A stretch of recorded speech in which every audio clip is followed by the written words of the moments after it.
It's quite scary stuff from the IMF, isn't it?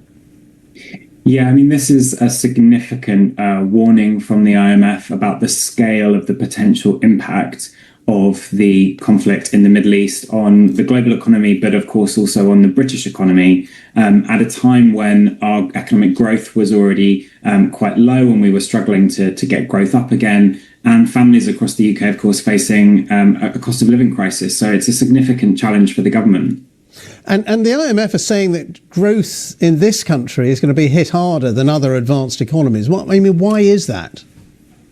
I mean, primarily that's because the UK economy is more dependent on importing its energy, and in particular gas, than other advanced countries. And that means that when we have these global shocks, our economy is more exposed.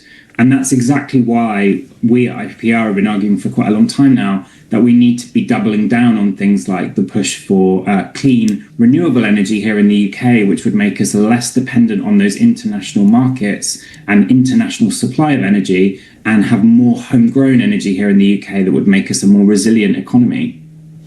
We heard those comments from Scott Bessent, the US Treasury Secretary, saying, actually, who cares about a few points here or there on GDP, because what this war is about is stopping Iran having a nuclear weapon that could hit London. And he said if you have a nuclear weapon that hits London, well, the GDP doesn't exactly matter.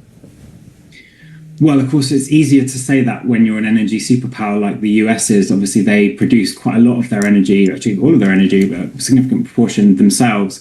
I think, look, if this conflict is temporary, if a solution can be found, a diplomatic solution, and therefore the Strait of Hormuz is opened up, then I think the medium-term impact is very much manageable. The challenge comes if this is sustained, and there doesn't seem to be a clear roadmap to a settlement between the US and the Iranians. And in that case, the UK economy is going to have a sustained, significant impact, and that will hit both growth, it will hit inflation, and that in turn will hit the pockets of citizens who are already feeling the squeeze. And that will require the government to take bolder steps to try and support families and households that are going to be struggling to pay their bills. The IMF just having a news conference, and they're saying if the war ends in 2 weeks, we'd still have a rapid recovery of the global economy. Would you be that optimistic?